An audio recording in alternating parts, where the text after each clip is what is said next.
Bueno, arratsaldeon danai, arratsalde bero eta eguzkitsu honetan, Tolosako areto, topik aretoko areto eder honetara hurbildu izanagatik. Uzture foroak antolatzen duen 7. edo 8. saioa da, eta bueno, guretzako plazerra bada, ez?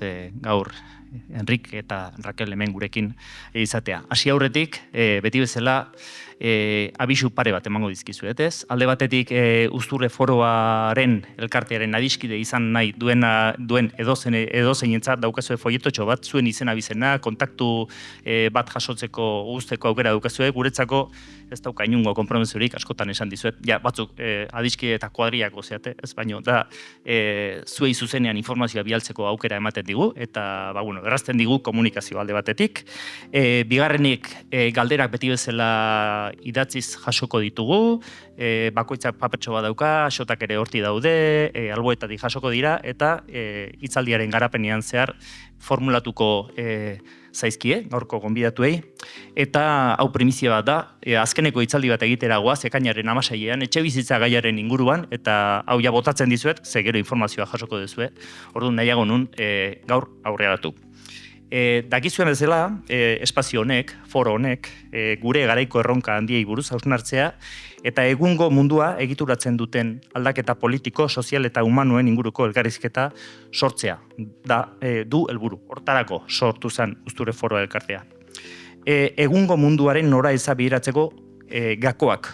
Horixe da, ez? Gaurko soalsaldiari ipini diogun izenburua. Bereziki egokia iruditu zaigu, gerrek, polarizazio politikoak, autoritarismoen gorakada, migrazioek, krisi klimatikoak edo ziurgabetasun geopolitiko globalak markatutako testu inguru batean.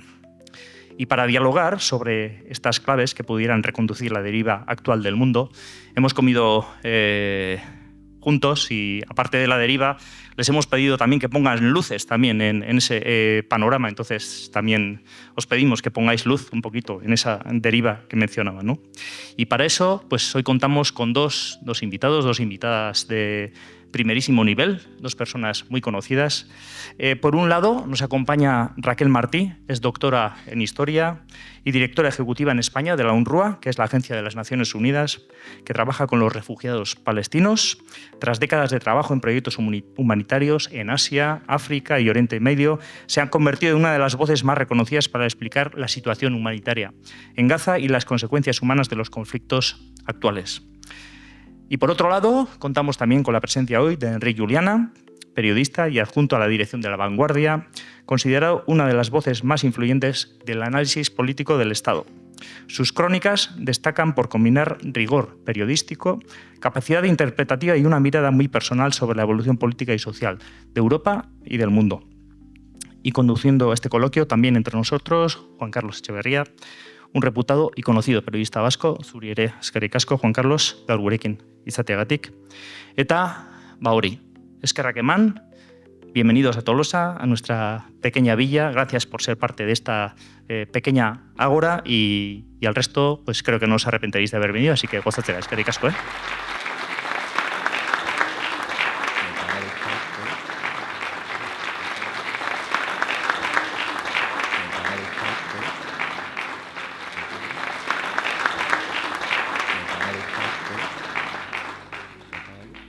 Bueno, arratsaldeon guztioi, beti da plazerra Tolosara etortzea eta are gehiago gaur Uzture foroak deitu dituen edo bildu dituen bi solaskide hauekin. Aurkezpen handirik ez dute behar, gainera zertzela batzuk hemen ja dagoeneko eman dira. Raquel Martí, por abundar un poquito más en lo que ya se ha dicho, es doctora en Historia, experta en gestión y evaluación de proyectos de cooperación internacional.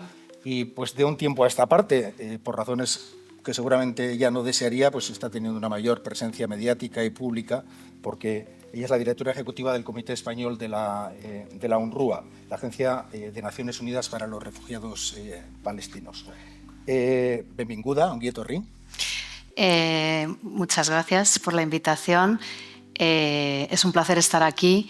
Y arratsaldeon eta eskerrik asko por la invitación. La verdad es que es un honor estar aquí con todos ustedes y poder seguir hablando de Palestina, de la situación en Palestina, de la situación en Gaza porque hace falta no apartar la mirada de lo que está pasando en Gaza. Entonces agradezco muchísimo esta invitación. Enrique Juliana, él es director adjunto de La Vanguardia, responsable de su delegación de Madrid, uno de esos periodistas pues, de largo recorrido a los que otros periodistas admiramos por su capacidad de síntesis y además su conocimiento de la geopolítica y la actualidad internacional. Acaba de publicar junto a el periodista Esteban Hernández el libro Viaje a un nuevo mundo, claves para entender el desorden mundial. Ongi etorri, benvingut, Enrique. Muy buenas tardes, muchas gracias por la invitación. Muchas gracias por su asistencia.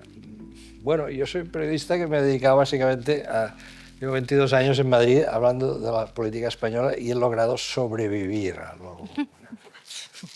Pero uno ha de sobrevivir, efectivamente, y desde hace un tiempo he dedicado a construirme una escafandra que consiste en interesarme un poquito más por la política internacional, que es un tema, un aspecto, una dimensión, digamos, de la realidad que me ha interesado siempre y en la que estos últimos años he dedicado un poco más de atención. Por esto, este último libro que hemos publicado, y bueno, y me atrevo en algunos momentos a hablar de algo que no sea solo la política española. Que algo caerá de eso también. Ya vas a ver cómo es. Bueno, nuestro encuentro de hoy lleva por título Claves para reconducir la deriva del mundo actual. Ir a la deriva supone no saber hacia dónde se va a ir, es decir, te lleva la corriente, te lleva el viento, pero por lo que veis, ¿hacia dónde nos lleva esa deriva, Raquel? Bueno, desde mi punto de vista, trabajando en el ámbito humanitario, nos lleva a un lugar muy peligroso en el que todos los valores y todo el orden mundial que se ha construido después de la Segunda Guerra Mundial, bajo la frase nunca más, toda la creación de todos los tratados internacionales, el derecho internacional humanitario, el multilateralismo, está viéndose ahora mismo en peligro por todo lo que ha sucedido en Oriente Medio, por todo lo que ha sucedido en concreto en Gaza. Y esto es muy peligroso no solamente para la población palestina, sino que es muy peligroso para todas nosotras y todos nosotros, porque esos mismos derechos que se han vulnerado allí, estamos viendo que también se están vulnerando en Europa, ¿no? Si hablamos de la libertad de opinión, si hablamos de la libertad de prensa, son libertades que se están vulnerando también en Europa. Y esto va a seguir avanzando porque no estamos poniendo ningún límite a ello. Ahora mismo Israel está repitiendo el mismo modus operandi que ha llevado contra Gaza, lo está repitiendo en Líbano, precisamente porque se siente impune, porque con todo lo que ha hecho en Gaza y nadie le ha parado los pies, nadie le ha puesto ningún problema para desarrollar esta violencia tan desmedida contra la población palestina, ahora vemos cómo se repite en Líbano. Con lo cual, esto es algo que se va a ir viendo en otros lugares, que se va a ir repitiendo y que evidentemente es peligroso para todos y todas. Enrique, la deriva, ¿hacia dónde? Bueno, yo sinceramente creo que estamos en un momento de giro, ¿no? de la situación internacional. Efectivamente, como ha dicho Raquel, el cuadro político, cultural y normativo que surge al final de la Segunda Guerra Mundial está en estos momentos roto, desbordado. Entonces, para mí, el punto más inquietante, y viene de Gaza, efectivamente, es el siguiente, es la percepción de que alguien puede haber decidido en estos momentos de que sobra gente. Es decir, que hay que reformatear no solo las relaciones internacionales, sino de que zonas enteras del mundo pueden ser reformateadas en función de la evolución de las nuevas tecnologías, de las nuevas relaciones de poder, y que hay gente que sobra y que no va a tener un lugar en el mundo que viene. Esto flota en el ambiente en estos momentos y yo creo que cualquier persona que esté un poco hoy inquieta por un poco cómo va a evolucionar la tecnología, esto flota. Si leemos la encíclica que publicó ayer el Papa León XIV, el texto que recomiendo encarecidamente de que lean, esta idea aparece, ¿no? Es decir, nuevos desarrollos tecnológicos, nuevas relaciones de poder, nuevas dinámicas, población que sobra, que no se sabe muy bien qué hacer con ella. En el caso de Gaza es una situación extrema, porque es una situación de conflicto muy fuerte en la que hay un Estado que quiere, Israel, que ha llegado a la conclusión de que debe sobrevivir sobre la base de que no exista una amenaza demográfica sobre su existencia y, por lo tanto, en la medida que no se ha podido llegar o que no han sabido llegar o no han querido llegar a acuerdos de convivencia, pues la fórmula consiste en estos momentos en redefinir el espacio nacional de Israel y simplemente expulsar o liquidar a los que no pueden tener espacio en esa nueva construcción. Bueno, y se ha utilizado la inteligencia artificial para llevar a cabo, está documentado de que se ha utilizado para la acción militar en Gaza, se han utilizado mecanismos en que muchas veces ni siquiera han sido los oficiales los que han decidido qué bloques de pisos se disparaban, sino que era la propia máquina la que dictaba en función de los datos dónde se tenía que disparar. Esto nos coloca, y vuelvo a la encíclica del Papa, ante una nueva realidad, una nueva dimensión de las cosas, ¿no? Y pienso que en ese sentido la interrogación que esto nos plantea es muy fuerte, y es tan fuerte que desborda el marco clásico de percepción del problema israelí, del problema palestino, que podía leerse en términos derecha-izquierda clásicos europeos hasta hace 4 días, ¿no? Israel, el derecho de los pueblos judíos a tener un Estado propio, el derecho que yo comparto, frente a un Islam radicalizado que no tolera esto. Pero esto ha dado un salto. Aquí se van superponiendo capas constantemente. Sí, sí ha habido un salto. Esto ha dado un salto. Esto ha dado un salto y se ha incorporado otra lógica, que creo que es esta. Se está intentando reconfigurar todo Oriente Medio. Tiene que ver con la lucha entre Estados Unidos y China. Se está luchando fuertemente, lo estamos viendo, Hormuz, por el control de los puntos geográficos vitales, de los grandes tráficos navales. Es una suma, una superposición de factores, pero en esta superposición yo creo que allí ha pasado algo que yo creo que interpela a todo el mundo. O sea, no es necesario llevar el pañuelo palestino al cuello en estos momentos para sentirse inquieto ante lo que ha pasado en Gaza. Teniendo aquí a Raquel, y antes me decías, y creo que la cifra es interesante para quien nos acompaña, que tenéis miles de trabajadores en Gaza. Danos una foto de hoy, porque ha desaparecido Gaza de los informativos desde hace unas semanas. Se habla mucho del Líbano, incluso se habla más de Cisjordania que de Gaza, pero haznos una fotografía, por favor, Raquel. Sí, yo creo que desde que se declara el alto el fuego, la situación parece que ha alcanzado una normalización en el que ya no dejan de matar de forma masiva y, por tanto, se pierde el foco en Gaza y se va a otras zonas de los conflictos en el mundo.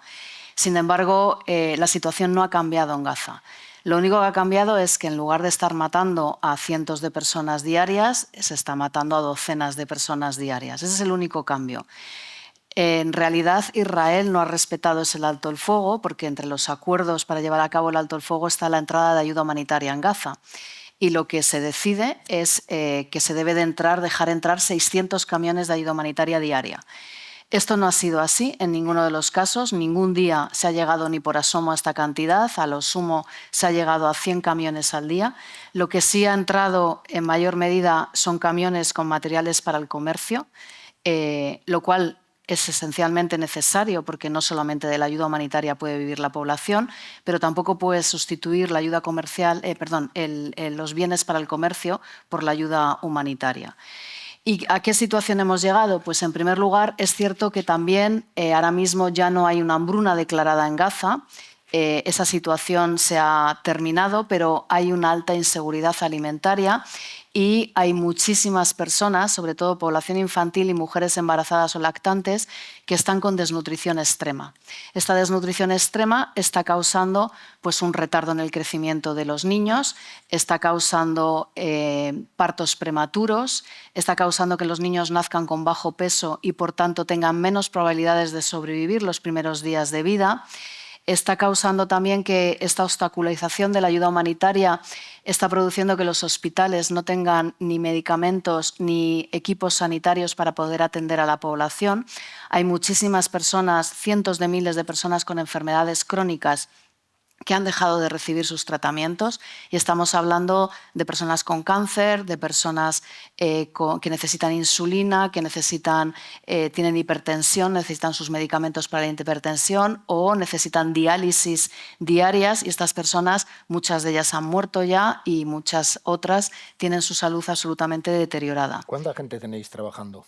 Ahora mismo en Gaza tenemos 11.000 trabajadores. Somos la agencia humanitaria más grande de Gaza, la Agencia de Naciones Unidas que opera dentro de Gaza desde hace 75 años y con mayor capacidad de personal. De hecho, la mayor parte del resto de las agencias de Naciones Unidas que operan en Gaza lo operan a través de nuestros trabajadores humanitarios, porque para que se hagan una idea, la siguiente organización más grande en Gaza de Naciones Unidas tiene 200 trabajadores, con lo cual no tienen capacidad para repartir la ayuda humanitaria, no tienen capacidad, por ejemplo, nosotros ahora tenemos a 70.000 niños en nuestras escuelas presenciales, escuelas que son escombros, que son tiendas de campaña, o, por ejemplo, hemos implementado un programa de formación online en el que estamos atendiendo a 300.000 niños. Pero para continuar con la fotografía de lo que está pasando en Gaza, no solamente se está muriendo la gente por falta de alimentación, por falta de medicación, por las bombas,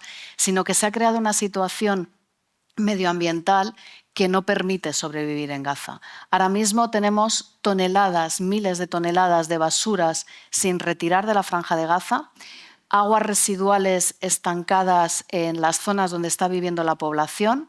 Todo esto se mezcla con las aguas de lluvias, cuando hemos visto estas lluvias torrenciales recientemente, y lo que se ha producido es una proliferación de ratas, de roedores, de parásitos y de insectos. Ahora mismo las ratas, nos cuentan, por ejemplo, nuestros compañeros, que duermen con las ratas en las tiendas de campaña, que muerden a los niños. Ya está aumentando el número de casos de niños que llegan al hospital con mordeduras de ratas. La población está su piel cubierta totalmente por llagas, por enfermedades infecciosas transmitidas por la piel, porque no hay higiene, no hay productos de limpieza, no hay jabón, no hay champú. Israel no permite entrar productos de higiene. La población está hacinada, 1.600.000 personas desplazadas, viviendo hacinadas en tiendas de campaña hechas con plástico, con alfombras, con lonas y en unas condiciones absolutamente inhumanas. Por añadir una última pregunta, ¿sigue funcionando esta especie de agencia de mercenarios? No. Ya no. Afortunadamente. ¿Habéis vuelto no. a recuperar el control en el reparto de esa ayuda? Bueno, ellos salieron Sí. y Israel se vio obligado a que siguiéramos trabajando nosotros. Bueno, imagino que todos los presentes hemos visto las imágenes y la secuencia completa de lo que pasó el sábado en Loyo, en el aeropuerto de Loyo. Creo que no tiene mucho sentido hablar de la situación palestina, que estéis aquí y no sacar esta cuestión. No me corresponde a mí analizar esto. Yo solo voy a decir que quedé en shock y que me recordó a otras policías y a otros países. No sé qué reflexión hacéis al respecto y si habéis podido escuchar las explicaciones y las reflexiones del consejero de Seguridad, Enrique. Bueno, tengo una cierta noticia de ello. Bueno, yo creo que las explicaciones del Consejo de Seguridad han sido prontas. Ha estado bien que lo explicase. Se puede entender de sus declaraciones pues, que la dotación policial que se envió al aeropuerto pues, no estaba especializada, no estaba acostumbrada a realizar funciones de control del orden público y y se les escapó de las manos, ¿no?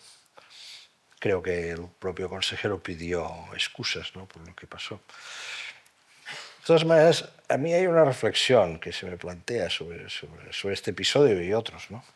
Es decir, ¿qué está pasando con las policías?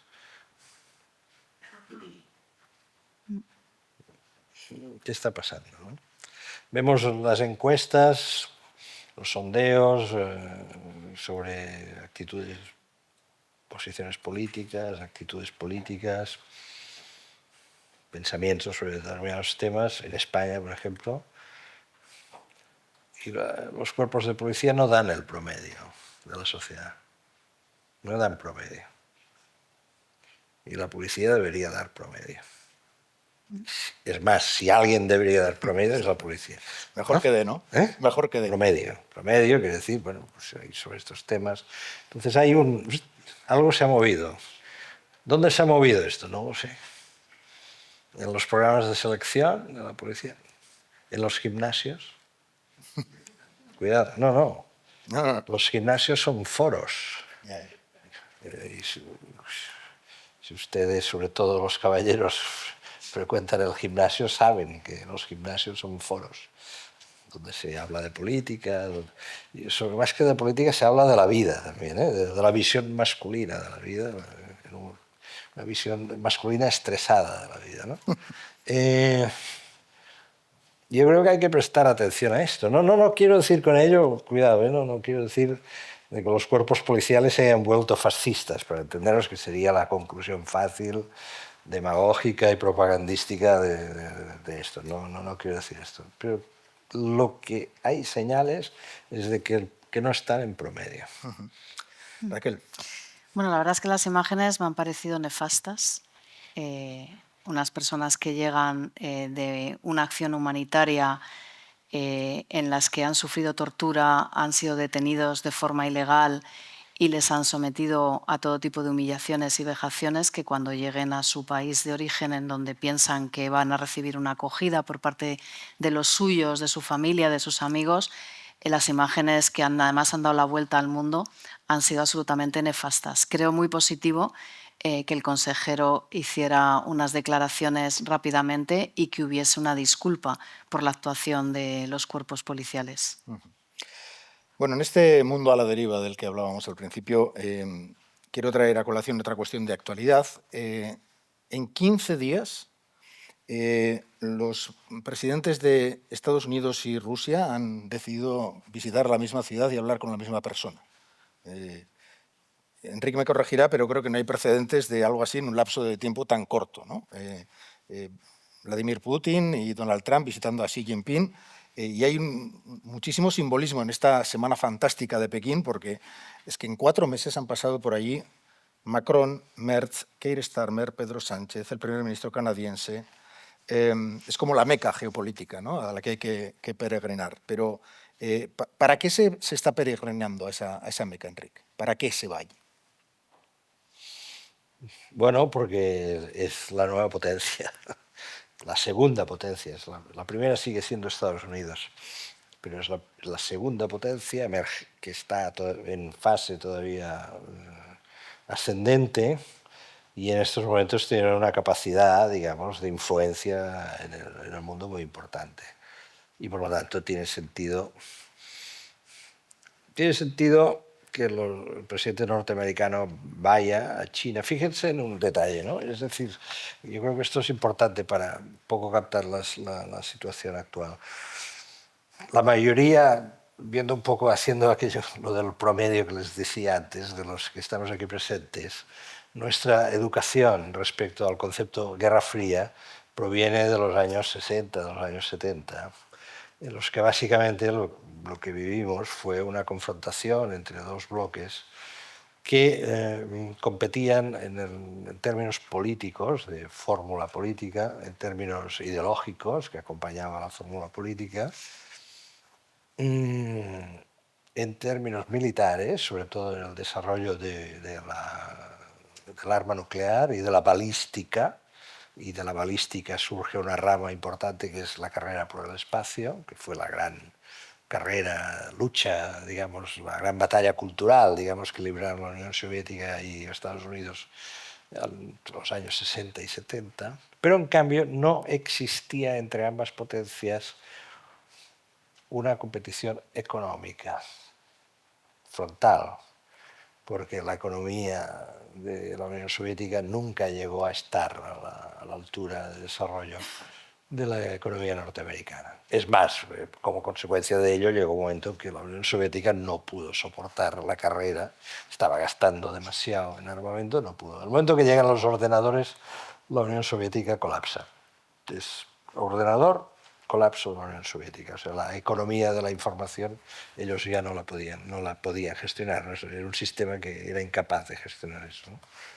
Entonces, el cambio consiste en que ahora sí que hay competición económica, porque los otros se han adaptado. Pero sabemos que el sistema chino no es, o sea, es un mix en estos momentos, es un híbrido de capitalismo bajo dirección estatal, digamos, ¿no? Y lo que tenemos es una competición económica, una competición comercial. Sí, pero a mí Y además existe otra cosa, que existe una interacción. Es decir, que la economía norteamericana y la economía china están en contacto, no son dos mundos separados. Sí que están en contacto. Los chinos poseen una cantidad importante de la deuda norteamericana, hay intercambios comerciales entre ambos países, a ninguno de los dos les conviene cortarlos en seco, porque han llegado a un grado de que no se pueden cortar en seco, con lo cual le da a la competición una complejidad muy, muy elevada, ¿no? Porque se compiten, pero a la vez se segmentan la competición. Hasta aquí. ya. Esto No vamos a hacernos daño. Exacto, esto lo preservamos hasta aquí, ¿no? Y creo que la visita de Donald Trump a Pekín, hasta allí donde podemos saber, Sí. va un poco en esta dirección que señalas, es decir, acotemos un poco el enfrentamiento, ¿eh? Y vamos a ver cuánto tiempo se tarda. Parece que la cuestión de Hormuz todavía no está, pero creo que asistiremos en un momento u otro a algún tipo, me parece, de pacto, ni que sea transitorio, para liberar el paso de Hormuz. Y esto es nuevo, este tipo de colisión es nueva. Y la existencia de una potencia, digamos, alternativa a Estados Unidos, que esté en capacidad de competir en términos comerciales y tecnológicos, esto es nuevo, esto no había existido hasta ahora. Antes Raquel apuntaba al fin del multilateralismo y este nuevo orden que ahora parece pivotar en torno a grandes liderazgos, ¿no? Trump, Putin, Xi. Pero ¿no os resulta enormemente preocupante que la geopolítica pivote en torno a un país que no respeta derechos humanos, que no tiene libertad política, que no tiene libertad de prensa y que encima tampoco sabemos muy bien qué pretende? O sea, quiero decir, si yo preguntase cuál es el objetivo... ¿Cuál de los dos países? Estaba pensando en China ahora. Libertad de prensa en Estados Unidos todavía creo que hay. Menos, pero hay. No, pero decía que en torno a este país tampoco, no sé si sabemos qué quiere China, aparte de su desarrollo económico y influir en una parte del mundo. No sé. Bueno, no es poco, ¿no? Bueno, a mí me gustaría señalar, más allá de todo lo que ha dicho Enrique, y seguro que ahora te contesta mucho mejor a esta pregunta, que es cierto que China lo hemos visto siempre como una potencia de la que no nos hemos querido sentir vinculados, ¿no? Pero ahora mismo tenemos una potencia que es Estados Unidos, que está en contra del multilateralismo, que pretende acabar con Naciones Unidas, que además ha destruido su agencia de cooperación internacional, dejando desabastecidas de financiación a muchísimas ONGs, incluso agencias de Naciones Unidas. El mayor agujero económico que tiene ahora mismo UNRWA es por la falta de financiación por parte de Estados Unidos. Pero en esta situación está UNICEF, está ACNUR, está ONU Mujeres, muchísimas de las agencias de Naciones Unidas. Y ya le hemos escuchado a Trump sus discursos en lo que él opina que es Naciones Unidas y lo que hay que hacer con el multilateralismo. Y sin embargo, no sé si ha sido hoy o ayer, China ha pedido al Consejo de Seguridad de Naciones Unidas debatir sobre la situación de la ONU, porque su interés es revitalizar la ONU, mantener el multilateralismo, financiar a Naciones Unidas y seguir defendiendo el papel del derecho internacional humanitario y abogar por la paz en el mundo. Si esto es genuino o no es genuino, son las declaraciones que ahora mismo están haciendo a China, con las cuales yo me identifico mucho más que con las que hace Donald Trump. La cuestión que planteas me ha llevado en el pensamiento de mi madre, que ya no está con nosotros. Mi madre alguna vez me repetía, de una manera un poco, si queréis, un poco naif, un poco ingenua, pero me decía lo siguiente. Me decía, mira, Enrique, a mí me decía, literalmente, los negros no me molestan. Incluso decía, incluso me gustan los negros. Dice, pero los chinos no. Y entonces añadía, ¿sabes por qué no? Porque no sé nunca lo que piensa. Y yo creo que hay algo de esto que flota también en el ambiente, ¿no? Es esta impenetrabilidad, ¿no? Incluso cuando vemos las imágenes, esa Uniformidad, sí, es un punto inexpresivo, exactamente qué es lo que están pensando. Este es un país con una tradición milenaria. Hemos de partir de ahí. Hemos de partir de ahí. Y eso no es una expresión folclórica, no, es que ellos inventaron la pólvora antes que los occidentales. No, no, esta gente... ¿Por qué ellos han sobrevivido al colapso del modelo socialista? Porque disponían de algunos elementos en su propia historia que les ha permitido hacerlo. Yo creo que básicamente dos. Uno, una tradición burocrática mucho mejor que la rusa, porque las oposiciones se las inventaron los chinos. O sea, los exámenes a funcionario imperial eran algo dificilísimo que ya, mientras aquí estamos todavía en la Edad Media, ellos ya ejercían. Es decir, el sistema, el acceso al Estado, a las funciones estatales, es algo que está muy objetivado. Y esto lo han mantenido. Dos, las tasas de alcoholismo comparadas con Rusia son más bajas. Y tres, pertenecen a una civilización, como la mayoría de las civilizaciones orientales, en la que la supeditación del individuo al grupo es muy acusada. Por lo tanto, conceptos como disciplina social, o traducido como ellos lo expresan, armonía, están muy asumidos. Es decir, ellos no parten de la idea de que el hombre está hecho a semejanza de Dios, que es nuestro principio. Y que por lo tanto, puesto que estamos hechos a semejanza de Dios, podemos desarrollar un programa ilimitado. Y ellos pertenecen a un grupo, a la nación, el imperio del medio, y están supeditados al bien del conjunto, ¿no? Entonces esto es algo que debe ser combatido. Pues no lo sé, sinceramente. Es, ¿no? Es, y les ha permitido a ellos desarrollar un programa de mejora económica sin parangón a la historia mundial.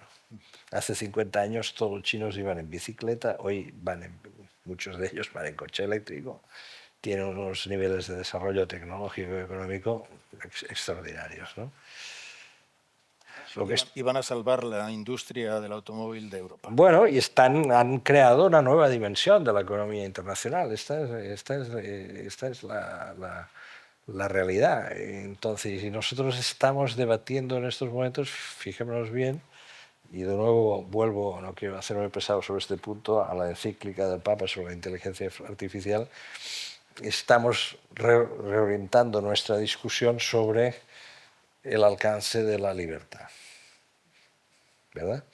Es decir, ha de haber libertad en todas direcciones en el desarrollo de estos nuevos modelos. Todo el mundo ha de poder hacer lo que quiera con ellos, o hay que establecer una regla común de interés común. Este es el punto. Y posiblemente ellos llegará un día, quizá el día que China no pueda asegurar, y probablemente ocurrirá, ¿no?, grados de desarrollo del 7-8% anual, que alguna gente levantará la mano y dirá: "Oiga, a mí me gustaría poder opinar un poco más", ¿no? Está claro que su cohesión social reposa también sobre el nivel de desarrollo, ¿no? Sin duda. Vamos a avanzar a otra cuestión. Os pido una reflexión sobre esto que decíamos antes de los multilateralismos, el final del modelo que hemos conocido, que sale después de las dos grandes guerras. Bueno, lancemos la hipótesis de que el multilateralismo ya no sirve y que tampoco sirve el derecho internacional y las organizaciones supranacionales. Bueno, ¿y entonces cuál es la alternativa? ¿Cómo nos...? Yo es que no creo que el planteamiento sea que no sirven. El multilateralismo sirve. Lo que pasa es que se está desfinanciando para que acabe debilitándose. Me vas a perdonar, ¿eh? No ha servido para solucionar lo que acabamos de ver que ha pasado estos 2 años en Oriente Medio, no ha servido para Ucrania, no ha servido para otras cosas. Yo no sé, ¿eh? Yo te pongo ante ese brete, de decir, dices, bueno, yo veo que no ha servido. Bueno, yo creo que se puede discutir. No ha servido para muchas cosas, pero ha habido muchísimos avances gracias al multilateralismo. Y a partir del multilateralismo se han creado tratados internacionales, se han creado todos los cuerpos de los derechos humanos. Cuando estamos hablando de vulneración de derechos humanos, lo estamos haciendo gracias a que existen todas las convenciones creadas a partir del crecimiento, del nacimiento de Naciones Unidas, con lo cual ha servido para mucho. Evidentemente, lo que no ha sido es infalible. No ha podido acabar con los conflictos del mundo, porque cuando hablamos de Naciones Unidas pensamos muchas veces que es un ente que tiene la potestad de decidir y de tomar acción. Pero Naciones Unidas es un foro de países donde los países van a defender sus intereses económicos y geoestratégicos. No van a defender los derechos de los pobrecitos, de la gente víctima de las guerras.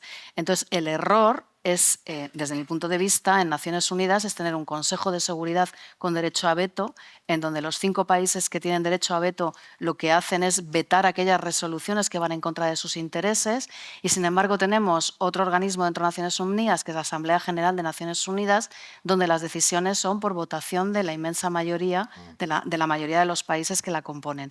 Entonces yo creo que tiene evidentemente sus problemas de configuración desde que se crea Naciones Unidas, que no han podido ser nunca mejoradas ni cambiadas por la oposición de los 5 países que tienen el veto en Naciones Unidas, pero yo creo que se han conseguido muchísimos logros. Ha habido épocas en las que se ha reducido la mortalidad infantil en muchos países, se ha avanzado con la educación, la ayuda humanitaria ha salvado muchísimas vidas, hemos avanzado en derechos, hemos avanzado en las relaciones comerciales, se han regulado, entonces ha servido para mucho, pero como digo, no ha sido infalible. Ya. Es que no me quito de la cabeza la imagen de Donald Trump en la Asamblea Nacional, la Asamblea de Naciones Unidas, ¿no? Mirando a un lado y mirando a otro, ¿no? Bueno, y mira, reventando aquello, ¿no? Creo, sí, ¿no? Y la gente marchándose del plenario, ¿os acordáis, no? Sí, es que quien lo creó lo intenta destruir, es que este es el tema, ¿eh? Es decir, las Naciones Unidas surgen del final de la Segunda Guerra Mundial, bajo iniciativa norteamericana, con el acuerdo de la Unión Soviética. Es un gran acuerdo entre los vencedores de la Segunda Guerra Mundial. Es decir, la Sociedad de las Naciones, que era la instancia que existía previa, había fracasado, no había logrado evitar las guerras, ¿no? Y entonces, concluida la Segunda Guerra Mundial, los vencedores pactan la creación de una nueva Sociedad de las Naciones, con otros parámetros, sobre todo pues esto, con un comité, digamos, director, en el cual están los vencedores, los que se consideran vencedores de la guerra, ¿no? Al que luego se incorporó China. Entonces, este mecanismo era útil a las dos partes, ¿no? Para Estados Unidos, ¿para qué servía la ONU? Pues para divulgar en el mundo la supremacía, el mayor valor moral y político de las democracias liberales. Era un lugar de deliberación. y la deliberación era sinónimo de democracia liberal. Los problemas se discuten y se votan, ¿verdad? Por lo tanto, desde esta perspectiva, y además Estados Unidos allí tenía sus países aliados y sabía que contaba con... Hombre, que en algún momento tenía que transigir acuerdos con los soviéticos. Los soviéticos también lo veían conveniente como un mecanismo de estabilización de su situación, ¿no? Recordaré, hay una imagen cuando el mundo todavía era más aburrido que el actual, cuando me refiero que las noticias iban más lentamente, ¿no? Hubo aquel célebre discurso de Khrushchev que se sacó el zapato, ¿no? Esto rompió esquemas, ¿no? Bueno, esta versión pop y efímera del poder soviético de sacarse un zapato en la Asamblea General de las Naciones Unidas también determinó una época. O sea, al menos ellos también podían ahí expresar sus opiniones. Bueno, ¿qué está pasando hoy en día? Bueno, pues que en el nuevo concepto norteamericano del orden mundial, las Naciones Unidas ya no sirven. No sirve. Y este es el cambio, ahí está. El cambio es este. Y el cambio consiste en que todo el empeño durante 40 años de Estados Unidos en el orden político, en el orden de la fabricación cultural, del orden de la creación de las referencias culturales, de la mitología cultural, toda una serie de cosas que han impregnado la cultura occidental en esos momentos para ellos han dejado de ser interesantes. Pongo un ejemplo que estará en cabeza de todos. Todos habremos visto algún momento en los últimos años la película Todos los hombres del presidente, ¿verdad? La película de los periodistas del Washington Post, la caída de Nixon, cómo una investigación periodística consigue demostrar de que el presidente de los Estados Unidos ha mentido y que por lo tanto se ve enfrentado a un proceso de impeachment y decide dimitir, ¿no? Y la labor de estos periodistas, del apoyo de su editora, una empresa familiar que dirige un periódico, todo esto saltado por los aires. Esta película la ves y vas como llorando, ¿no? El mundo de ayer era esto, ¿no? Un periódico liberal, propiedad de una familia, con una editora que cree en los periodistas, con los periodistas que se supone por el aspecto que tiene la película que no están del todo mal pagados, que creen en su trabajo, que son abnegados, que son valientes, que demuestran que el presidente miente y el presidente no le queda más remedio que mentir. Esto se puede interpretar en aquel momento que era el momento de mayor debilidad de Estados Unidos. El presidente que debe dimitir porque ha mentido. No, era el momento de mayor fortaleza. Fortaleza. Porque enfrente, ¿qué tenían? Enfrente tenían a los del gorro de Astracán allí en la Plaza Roja de Moscú, que el más joven tenía 78 años, ¿no? Entonces, era un momento también de victoria de un modelo. Lo que pasa es que el modelo ellos lo están dando por amortizado. Este es el cambio al cual estamos... Yo preguntaba por la alternativa a ese modelo, porque además, en Europa hemos bebido de ese modelo. Somos hijos. Somos hijos de ese modelo. Claro. Y ahora nos dicen que no sirve. Y esto nos dicen que no sirve. Exacto. Y también me lleva a preguntaros por el papel de Europa en esta crisis. Y, por ejemplo, el papel de Europa respecto a Israel, que es otro de los actores de los que no hemos hablado todavía específicamente. Raquel ha hecho algunos apuntes, pero venga, os lanzo la pregunta. Primero Europa y luego Europa con Israel. Raquel. Bueno, pues realmente el papel de Europa ha sido nefasto. O sea, no ha habido ninguna crítica hacia Israel, ni se ha tomado ninguna medida para frenar la violencia tan desmedida que ha utilizado Israel contra la población palestina. Con lo cual, para mí, desde el punto de vista humanitario, no ha hecho absolutamente nada por defender los derechos humanos ni el derecho internacional humanitario, que es lo que aplica. Ha prevalecido que Israel es un socio preferencial para la Unión Europea, que tiene intereses económicos con Israel y que ni siquiera el convenio que tiene preferencial, el acuerdo económico que tiene con Israel, que en una de sus cláusulas dice que este acuerdo se anulará si Israel viola los derechos humanos, ni siquiera ha aplicado su propia cláusula y ha mantenido este acuerdo en vigor hasta el momento. Pero más allá también del tema de Israel, a mí me parece un hecho escandaloso que cuando Estados Unidos ha utilizado las sanciones para intentar acabar con el relato de la relatora especial de Naciones Unidas para el territorio palestino ocupado, Francesca Albanese, que ha sido sancionada por Estados Unidos y que esto lo que significa es una muerte económica para la persona sancionada por Estados Unidos, porque no nos damos cuenta hasta que nos sucede que Estados Unidos controla el mundo financiero y que todas las tarjetas de crédito y todas las transacciones online se controlan desde Estados Unidos, con lo cual de repente te encuentras que no puedes hacer ninguna compra, no puedes utilizar tu tarjeta de crédito para pagar un vuelo, para pagar tu seguro, para hacer una reserva. Pero tampoco te permite sacar dinero del banco, porque inmediatamente cuando eres sancionado por Estados Unidos, tus cuentas bancarias se bloquean y te quedas sin ingresos y tú puedes seguir cobrando tu salario. Bueno, en el caso de ella, trabaja de forma gratuita en Naciones Unidas, los relatores especiales no cobran, pero vamos, tus ahorros, tu dinero no los puedes sacar del banco. Entonces, te ponen en una situación muy difícil para poder continuar.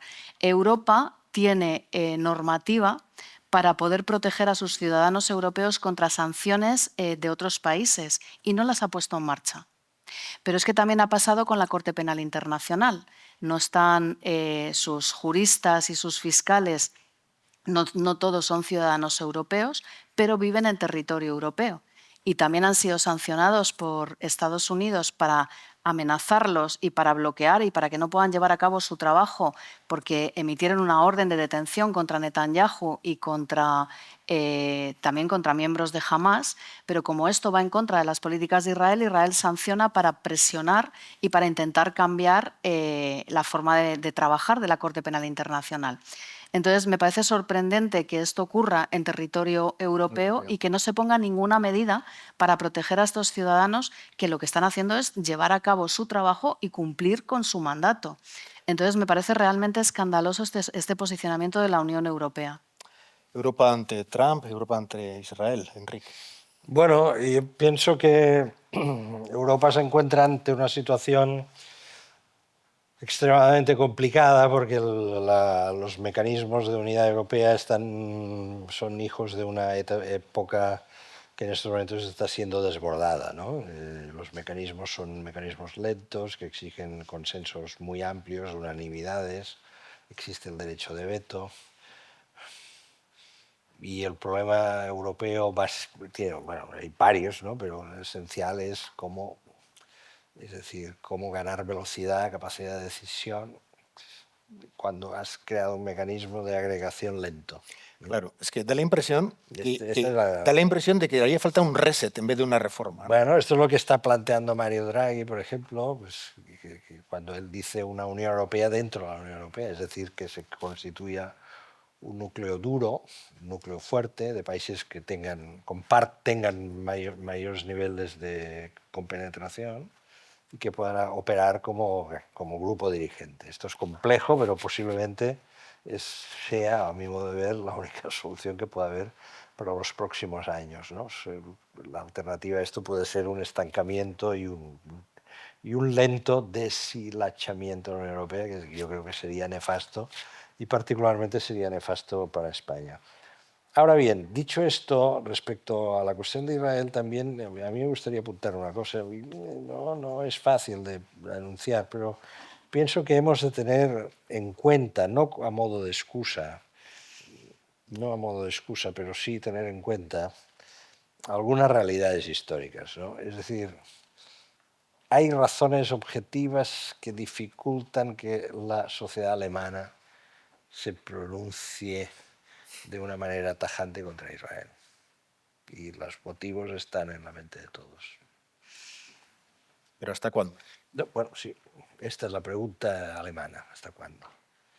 AfD, la extrema derecha alemana, dice, una de sus ideas, de sus eslóganes es: no tenemos que seguir pagando por las culpas de nuestros abuelos. Y esto se puede leer de muchas maneras, ¿sí? ¿Verdad? Entonces sí, este momento está llegando a Alemania. Es decir, no tenemos por qué seguir pagando por lo que hicieron nuestros abuelos. Pero la realidad es, puesto que las sociedades es una superposición continua de generaciones, de recuerdos, de viejos intereses y de nuevos intereses, pues bueno, en Alemania plantear una condena tajante de Israel es algo traumático. Y esto lo hemos de admitir. A nosotros esto nos cuesta de ver, de visualizar, porque nosotros hemos vivido tragedias muy fuertes en este país, pero aquella no la vivimos en primera línea. Lo que pasa es que tiene razón Raquel, que hay otros países europeos que no tienen ese... Sí, Polonia, 3/4 lo mismo, Hungría... Sí. Pero yo lo que creo es que el sentimiento de culpa que arrastran no justifica que se pueda defender a un país que está cometiendo estas atrocidades ni estas violaciones de los derechos humanos y el derecho internacional humanitario tan sumamente obvias. Es que no nos olvidemos que está siendo investigado por presunto genocidio por parte de la Corte Internacional de Justicia. Con lo cual esto nos debería de llevar a poner en una balanza cuál es el sentimiento de culpa que arrastramos los alemanes en particular, Europa en general, y lo que debería de ser la moral y los valores de Europa ante una situación de presunto genocidio, presunto hasta ahora porque la Corte Internacional de Justicia no ha terminado la investigación. No lo estoy justificando, estoy exponiendo...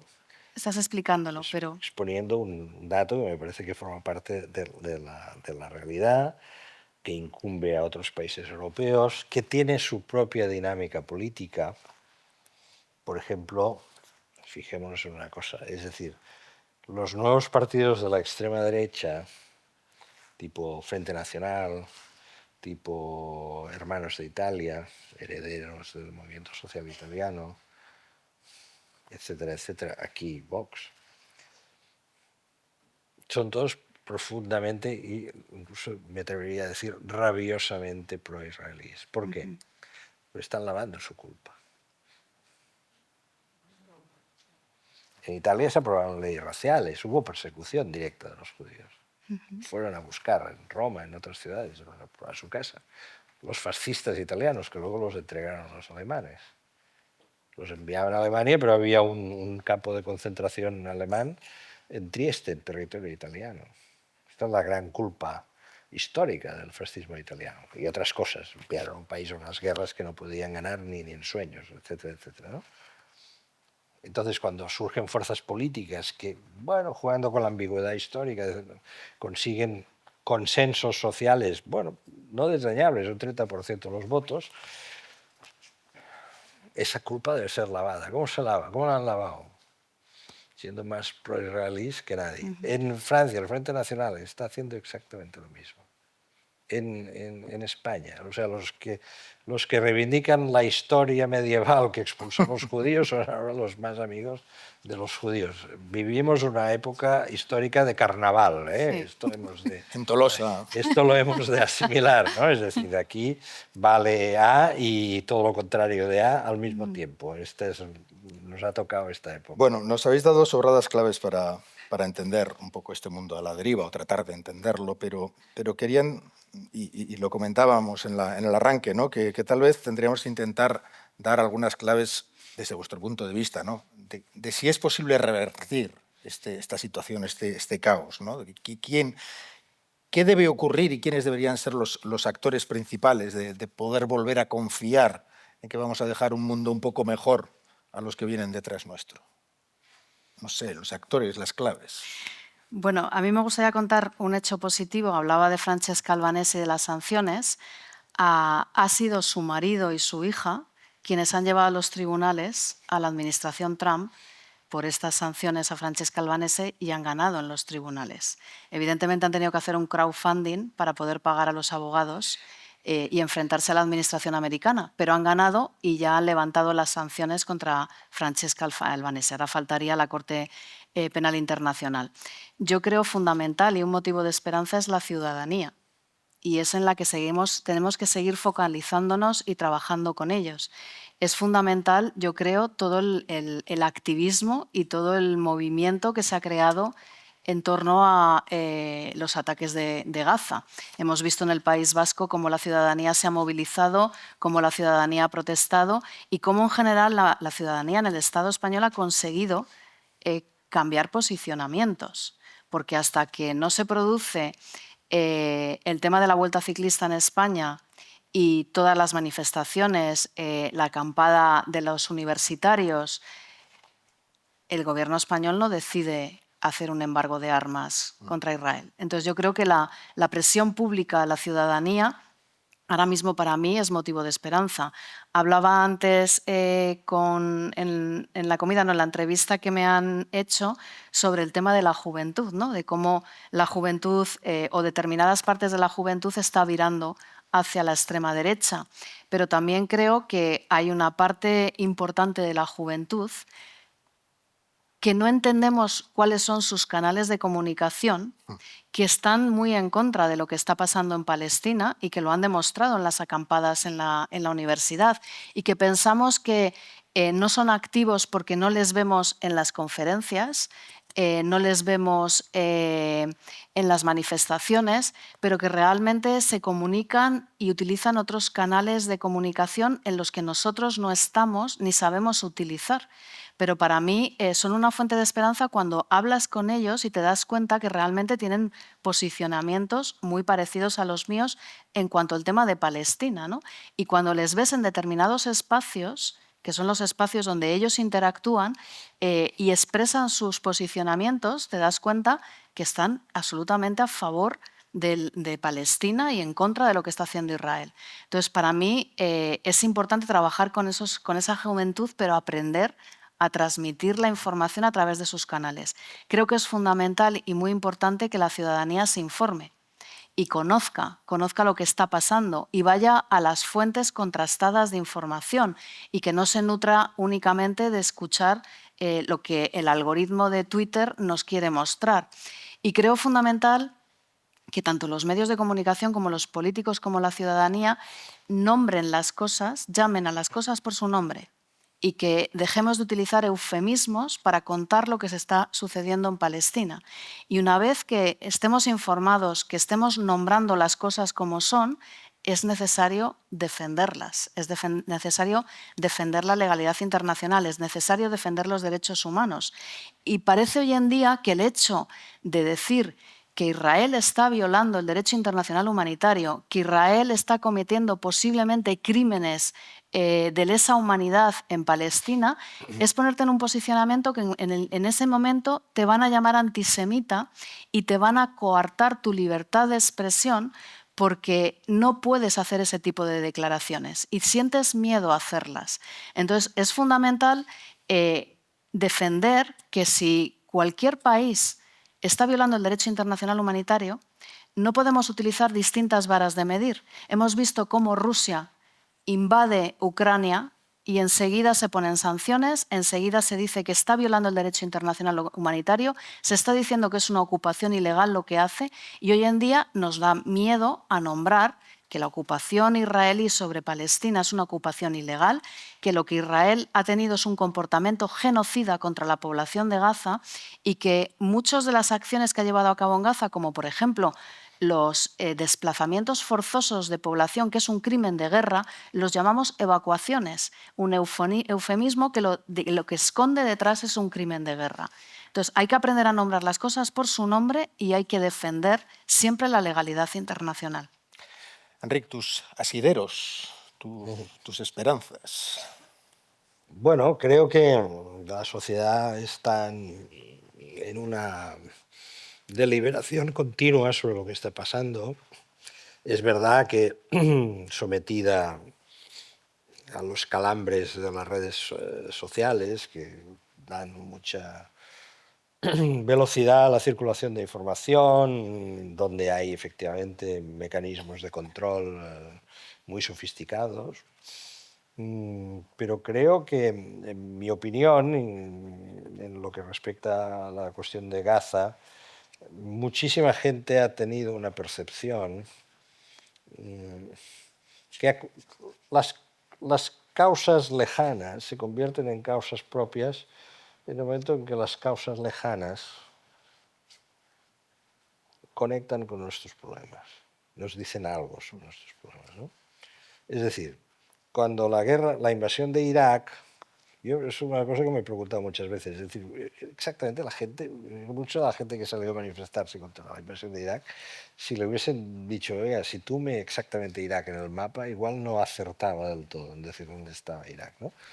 Entonces, ¿qué pasó en aquel momento? En 2003, 2002, 2003, 2004. Bueno, pasó una cosa. Salíamos de la época feliz de la caída del muro de Berlín, de la época en que se había llegado a anunciar de que la historia había finalizado, es decir, que llegábamos a un territorio llano, plano, ¿no? En el cual todo sería solo economía, en el que, bueno, las cosas parecían tener un horizonte positivo.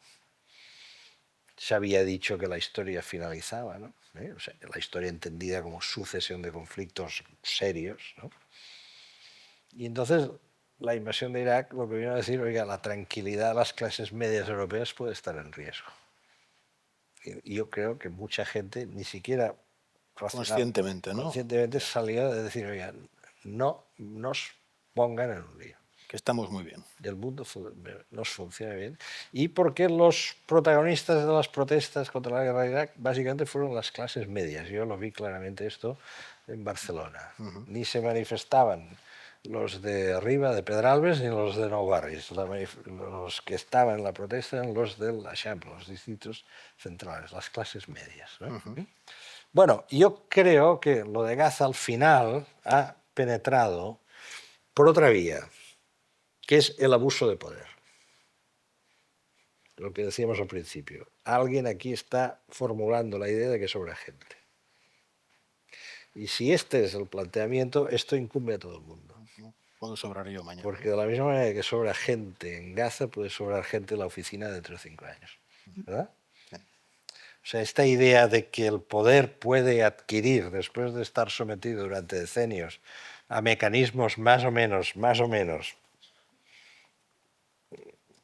de control, puede adquirir una fuerza que escape al control y que se convierta en poder abusivo. Yo creo que la metáfora final de Gaza es esta, y esto es lo que explica de que efectivamente estos jóvenes, que como tú decías, pues posiblemente no utilizan los mecanismos convencionales de información, han entrado en contacto, han tenido o están teniendo esta percepción. Yo me quedaría mucho más, pero hay un montón de preguntas y creo que nos habíamos comprometido a trasladarlas, ¿no?, a nuestros invitados de hoy. Algunas están ya respondidas, seguro que los que las habéis formulado habéis encontrado ya respuesta en lo que se ha dicho aquí, pero otras pues no, ¿no? Y, por ejemplo, esto, me han puesto un título, ¿no?, en cada pregunta. Me pone aquí, Papa. Y dice a los dos, ¿qué opinan del Papa?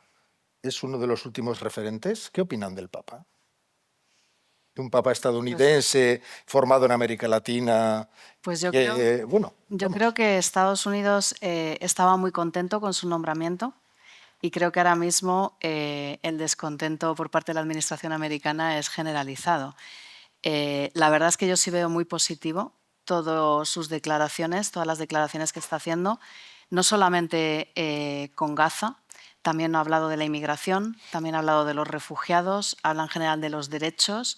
Y ahora mismo la última encíclica, la encíclica que ha hecho, la primera, respecto al uso de las tecnologías y la inteligencia artificial, es muy acertada, con lo cual realmente yo pensaba que no podría ser mejor que el Papa anterior y está resultando muchísimo mejor. Enric Prevost.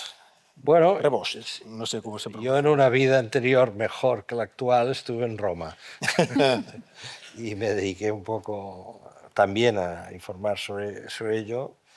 Y he estado, creo, siguiendo, no dentro, evidentemente, no se puede, siguiendo los 3 últimos cónclaves, ¿no?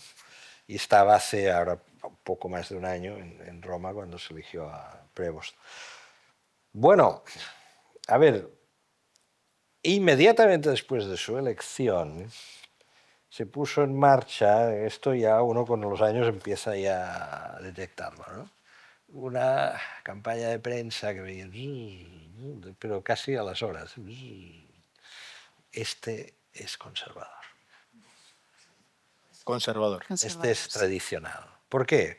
Porque recordarán ustedes que cuando eligieron a Francisco salió todo de blanco, prescindió de la liturgia, digamos, porque hay una liturgia, hay una vestimenta, ¿no?, tradicional.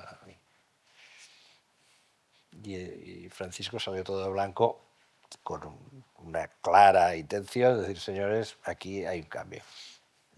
Yo, de entrada, visto distinto, ¿no? Me despojo de los elementos rituales y efectivamente yo creo que una de las cosas que Francisco hizo básicamente es establecer esa palabra que ahora utilizamos, poco, no sé si suena muy bien, de la disrupción. Es decir, esto cambia, ¿no? Cambia un poco de dirección. Y entonces cuando León XIV aparece allí en el balcón de San Pedro, de nuevo con la vestimenta tradicional, la primera lectura de no, las aguas vuelven a su sitio, ¿no? Luego dijo que no seguiría viviendo en la hostería de Santa Marta, que también era otra forma que tenía Francisco de significar, de que, bueno, yo estoy dentro, pero no dentro del todo, porque donde se ha generado el lío, la corrupción, para entendernos, ha sido en los apartamentos del Palacio Apostólico. Yo no iré allí a trabajar, pero no dormiré allí dentro, ¿no? Era un mensaje también, sí, ¿no? O bien prácticamente no utilizar la residencia de Castel Gandolfo, que es la residencia veraniega tradicional de los papas desde hace siglos en las afueras de Roma. Y entonces, sin embargo, León XIV duerme en el Vaticano, en las dependencias. Y este verano pasado fue a Castel Gandolfo. Y ya está, ha vuelto la tradición. No. Y está claro, se está viendo, pero escuchando lo que él dijo inmediatamente después de ser elegido, estaba claro que no. Estaba claro. Si se quiere oír o no se quiere oír. Y los últimos textos suyos, él tiene 2 textos en estos momentos, una exhortación apostólica del mes de septiembre-octubre y ahora la encíclica. La encíclica es muy fuerte, o sea, en términos conceptuales es de una extraordinaria fortaleza. Es algo que está muy reflexionado. Yo creo que es el texto que ha ido más allá en estos momentos a la hora de armar una visión crítica de los desarrollos tecnológicos. Este es un texto de referencia para los próximos años, de manera indiscutible, ¿no? Por lo tanto, ahí tenemos algo nuevo, y concluyo. Él escogió el nombre de León en referencia o como evocación de León XIII, ¿no? León XIII, ¿qué hizo? Hizo una encíclica que se titulaba Rerum Novarum, sobre las cosas nuevas, que se refería básicamente a la cuestión obrera, es decir, a los efectos materiales de la revolución industrial. La doctrina social de la Iglesia. Y de ahí surge la doctrina social de la Iglesia. Esa encíclica es muy importante porque es el factor de propulsión de una parte de nuestra civilización política. No toda, evidentemente, ahí estaban las izquierdas, los socialdemócratas, incluso los comunistas. Pero la Europa, el mundo que hemos conocido en los últimos 80 años, está impregnado por aquel texto, que es decir, hay que ocuparse. Los trabajadores de la industria no pueden ser trabajadores miserables. Entonces, resumido es lo que él decía, ¿no? Entonces, cuando él es elegido, y lo dijo en sus primeras locuciones, decía, yo he adoptado este nombre porque creo que la Iglesia debe volver a pronunciarse sobre las cosas nuevas. Y las cosas nuevas ahora es la inteligencia, es el nuevo desarrollo, es decir, es otra realidad. Sí. Y estamos en eso. Yo creo que es un momento muy, muy importante. Y estoy viendo silencios clamorosos en Estados Unidos ante el texto. Aún lo están estudiando. Hay bastantes preguntas y me gustaría poder darles videman, o sea, poder formularlas. Os voy a pedir un poco más breves las intervenciones en este último turno. Hay varias preguntas relacionadas con no confundir Estados Unidos con Trump. Hay varias preguntas relacionadas, por ejemplo, con el Partido Demócrata. ¿Qué está haciendo el Partido Demócrata? podemos confiar en que esto sea reversible, ¿no? El camino que ha adoptado Estados Unidos hacia la destrucción de las instituciones, digamos, supranacionales, y todo esto de lo que hemos hablado, el Partido Demócrata. Bueno, a mí me gustaría, no te voy a contestar primero a la pregunta, me gustaría dar un dato primero. Y es que la última encuesta que se ha hecho en torno a Palestina e Israel, la pregunta era ¿con quién te identificas? Si te identificas más con Israel o más con Palestina, ha cambiado totalmente la tendencia. Ahora mismo la población en Estados Unidos es más pro-palestina que pro-israelí. Y esto nunca había pasado. Y el cambio de tendencia, dicen que es uno de los cambios de tendencia más rápidos que ha ocurrido desde que se implementó la ley del divorcio, que también hizo que cambiara totalmente la tendencia. Entonces, esto es un signo positivo, evidentemente, que esté cambiando esta tendencia. Saben que UNRWA ha estado criminalizada por parte de Israel y esto ha llevado a tener a nuestra oficina en Estados Unidos muchísimos problemas para poder operar allí y muchísimos problemas porque la administración americana ya no se quiere reunir con nosotros. Sin embargo, nuestros compañeros nos cuentan que en las últimas semanas senadores republicanos están llamando a nuestra oficina para querer reunirse con nosotros e intentar entender un poco mejor la situación en Palestina. Y tenemos un testimonio de una senadora republicana que se ha reunido ya con UNRWA y ha dicho que había sido su hijo el que le había enseñado, le había dicho, si quieres saber lo que está pasando en Palestina, yo te voy a enseñar los vídeos que hay sobre Palestina, que ella no los había visto. Y entonces, cuando ha empezado a ver los vídeos mostrados por su hijo, es cuando ha empezado a preguntarse realmente qué es lo que está pasando y a querer reunirse con nosotros. Esto es un hecho muy puntual, evidentemente, pero el hecho de que la encuesta haya cambiado totalmente es un paso importante.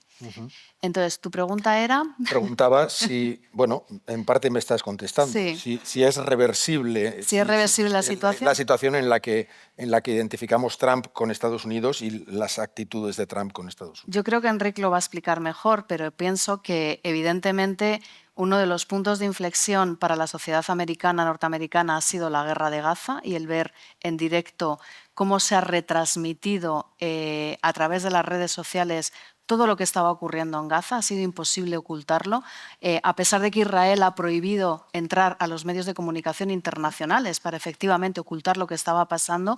Todo esto le ha explotado en las redes sociales. Entonces, esto ha hecho cambiar a la sociedad americana. Y creo que la guerra de Irán también ha hecho abrir los ojos a muchísimas personas y ver la deriva en la que estaba llevando las políticas de Trump, porque realmente se están preguntando ahora mismo qué es lo que han conseguido con la guerra de Irán, llegar al mismo punto. El estrecho de Hormuz estaba abierto y ahora lo que se está negociando es que se abra el estrecho de Hormuz principalmente. ¿Quién va a cobrar? Entonces, realmente ha hecho un ridículo inmenso. Y creo que esto está haciendo cambiar ahora mismo no solamente la opinión interna, sino la opinión externa que tenemos de Estados Unidos. Enrique. Creo que sí, que habrá... Ahí se están moviendo cosas dentro de la sociedad norteamericana, me da la impresión. A ver, Trump gana las elecciones básicamente por un punto, ¿no? Una idea que es muy sencilla. Conmigo viviréis mejor. Sí, fue exactamente. Y hay que situarse, o sea, el granjero de Ohio, el trabajador industrial de la América profunda. A mí esto, lo que pasa en el mundo, esto me pilla muy lejos. Esto de Afganistán no sabía ni siquiera dónde ponerlo en el mapa. Yo quiero vivir mejor, ¿no? Y este sí es un tipo extravagante, pero es rico. Digo esto porque yo esto lo he vivido en Italia. En Italia era imposible en la época que yo estuve allí que alguien te dijese que votaba a Berlusconi. O sea, los que votaban a Berlusconi no lo contaban. Salvo que una vez en un taxi el taxista me dijo, oiga, yo voto a Berlusconi porque como es muy rico no va a robar. Lo dijo así, este ya no roba, pero es muy rico. Bueno, las sociedades fabrican sus... sobre todo cuando las cosas no funcionan, ¿no? Entonces yo creo que él gana básicamente porque logran transmitir frente a un partido demócrata con un candidato que de alguna manera la sociedad tuvo la sensación que les estaban engañando porque les decían que era un hombre que estaba en plenas condiciones y luego se vio que no y tuvieron que admitirlo. Y luego ponen de candidata a una persona que seguramente era valiosa, pero que la habían tenido escondida durante 3 años. Claro, es muy complicado ganar las elecciones de esta manera, ¿no? Entonces él gana y un poco en una afirmación como muy pragmática de Norteamérica. Bueno, luego sí, esto influido por las redes sociales, la propaganda, pero siempre hay un punto, ¿no? Entonces, quizá lo que está pasando ahora es que para este sentido común norteamericano hay ya piezas que no encajan. Lo que explicabas, ¿no? La madre que ve vídeos que no son los que suele ver, que se los muestra a su hijo. Bueno, los datos de la economía, como lo de Hormuz siga cerrado, llegan a noviembre en dificultades. Por esto van a intentar salir del lío, van a intentar que Hormuz se reabra porque se están jugando la inflación, se están jugando una serie de cosas, ¿no? Es un conjunto, la gobernación de Estados Unidos es una cosa muy compleja entre que tiene muchos factores, pero en última instancia, mientras no se produzca la abolición de las elecciones democráticas, que parece que no se va a producir de manera inmediata, pues han de pasar por las elecciones, ¿no? Y vamos a ver, yo creo que sí, que hay piezas que no encajan y que se están viendo algunas pulsiones. Evidentemente, si ellos perdiesen las elecciones de medio mandato, la situación entraría en otra fase distinta. No, él seguiría, pero ya con unos contrapesos mucho más explícitos. Dos últimas preguntas porque estamos ya casi fuera de tiempo. Os voy a insistir en lo de la brevedad, en las respuestas en esta parte. La última va a ser para ti. Bien. Y te advierto Como que muy son breve. todas, no, pero es que son todas de la legislatura española, cuánto va a durar, qué va a pasar y tal. Vete preparando algo, una síntesis. ¿Cómo me vas a pedir brevedad? No, yo, que conste que te he avisado. Pero para Raquel hay una pregunta, hay muchas interesantes, pero pregunta una persona del público por el papel de China respecto a Gaza. De qué papel puede jugar, si puede ser un contrapeso, qué papel tiene China en lo que está ocurriendo ahí. Bueno, yo creo que tiene un contrapeso esencial ahora mismo, porque China está abogando por la paz, está en contra de la ocupación, se ha pronunciado también en contra de este plan de paz y esta construcción del resort para millonarios que anuncia Trump. Y evidentemente esta oposición sí que puede tener un papel relevante en el futuro de Gaza, siempre y cuando cambie la administración americana, evidentemente, y se ponga un cortaprisas de una vez por todas a Israel con sus políticas de ocupación y de violación del derecho internacional humanitario, tanto en Gaza como en Líbano y en Cisjordania. No nos olvidemos, porque está repitiendo el mismo patrón. Enrique, ¿tiene futuro la legislatura española o va a haber elecciones en cualquier momento? Depende del Partido Nacionalista Vasco. Por lo tanto,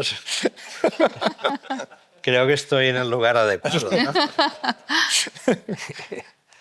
Sí, es decir, a ver, la legislatura se halla en un punto crítico.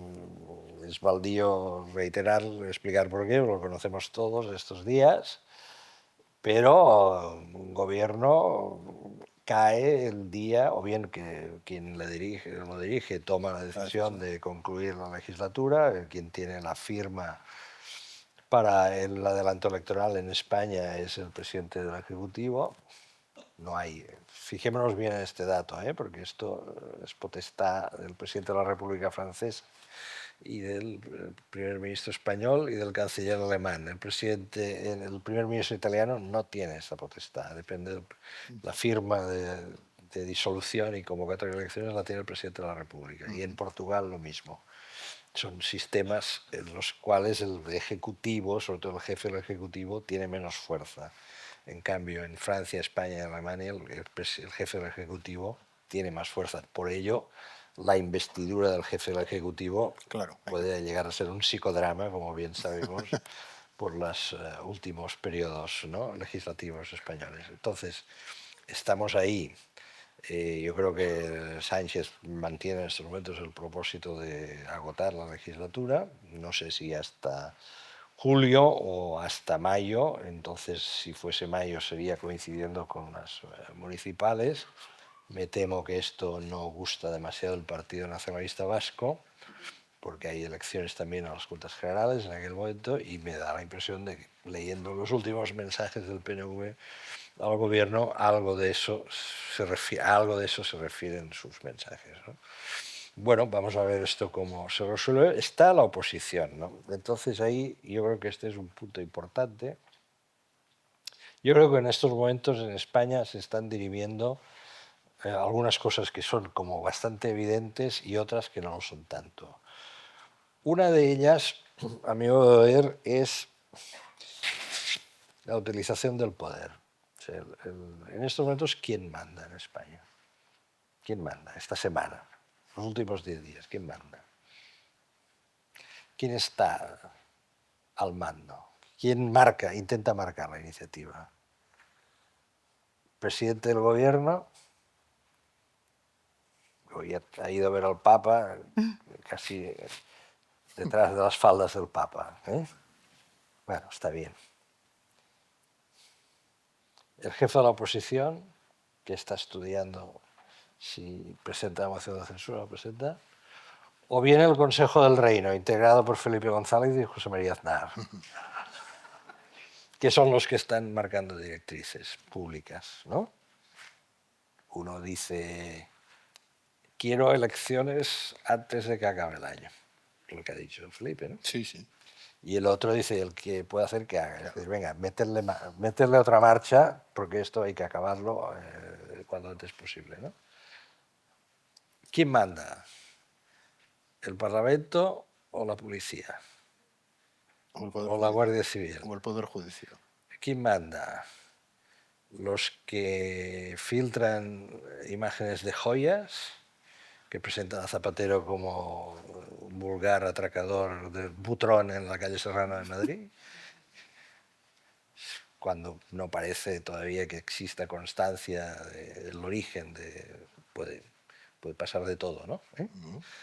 Muy fuerte esto, cuidado, Lo digo porque han condenado al fiscal general del Estado por una filtración, ¿verdad? Sí. Bueno, entonces la cuestión es cómo se está ejerciendo el poder, pero no el poder real en estos momentos. ¿Cómo se está ejerciendo y quién lo está ejerciendo? Yo creo que son preguntas pertinentes para este momento. Y estas son dos cuestiones. Y luego pienso que, así como el gobierno tiene una papeleta complicada, quizá insuperable, lo veremos en las próximas semanas, también el líder de la oposición se enfrenta a una situación muy complicada, que es si se atreve o no a salir a campo abierto para explicar su programa. Porque la experiencia histórica en España, la Constitución española contempla la moción de censura no solo como un instrumento de erosión de gobierno, sino como un instrumento, digamos, de completar el debate público. Es decir, que cuando el gobierno entra en crisis puede generarse una discusión que dibuje la alternativa. Hay que presentar candidatos. La ley te obliga a presentar candidatos. Claro, y esto pasó en 1980.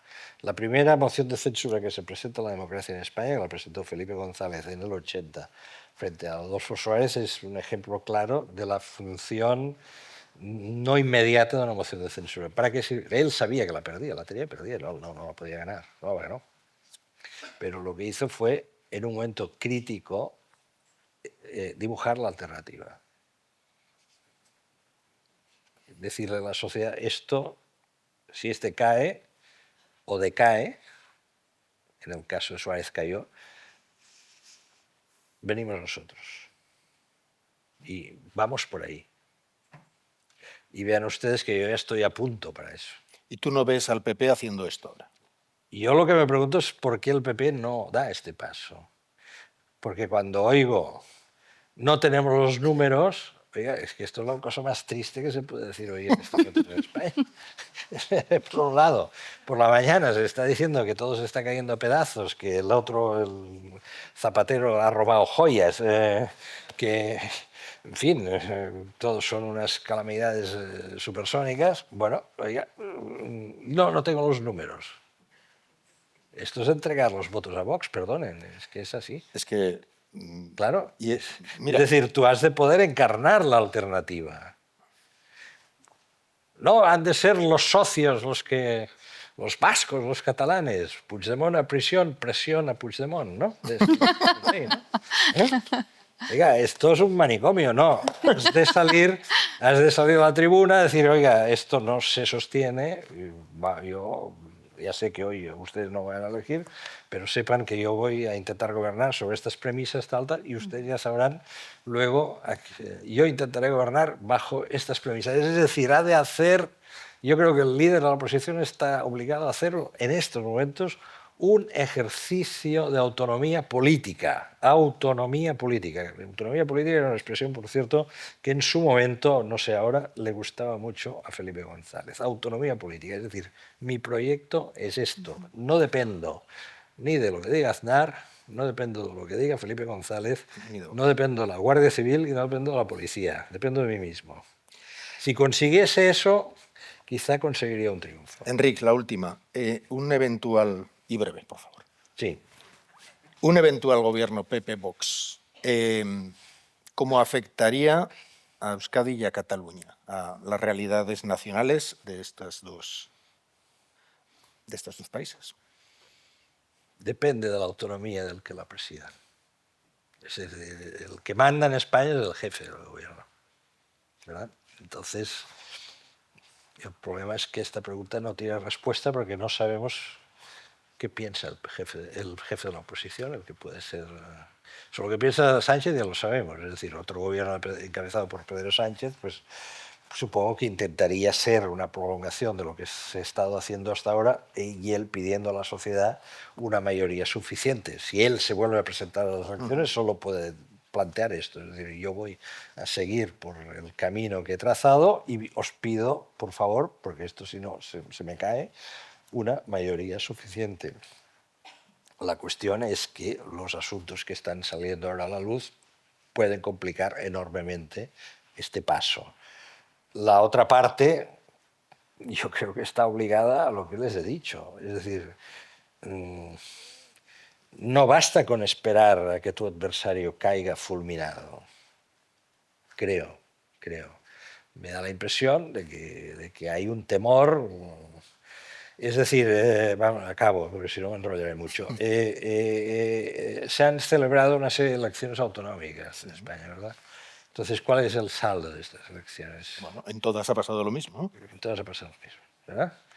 Entonces, hoy en Andalucía la Vox ya ha dicho, ya, es que han pasado 15 días y aún no hemos hablado, y que empecemos a hablar, ¿no? Entonces, la cuestión es la autonomía. Sabemos cuál puede ser el perfil y el programa de Sánchez, es necesario saber cuál es el programa de Núñez Feijóo. Es necesario saberlo. Y supongo que a partir de ahí el PNV tomaría sus decisiones. Bueno, se nos ha ido el tiempo, hora y media pasada, creo que ya es tiempo de terminar. Bai, aurrera? Ez, bakarrik zan eskerrak emateko, bertaratu zareten guztioi. Muchísimas gracias, muchas gracias tanto a Enric como a Raquel, ha sido un auténtico placer por mi parte, yo la verdad que lo he disfrutado.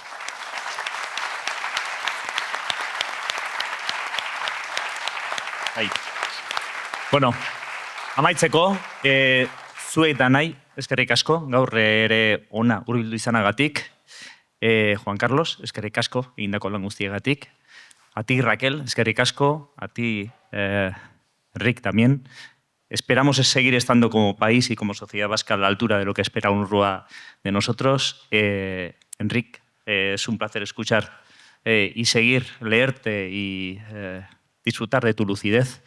Sabemos que ambos dos residís en la capital del reino. Sabemos que la temperatura política dentro de la M30 es muy elevada, pero los inviernos son muy duros y hemos pensado que una herramienta tolosarra como una boina de Elósegui puede ser una herramienta para superarlos. Así que... ¿Me la vas a poner? ¿Así? Muchas gracias. Oh, esto.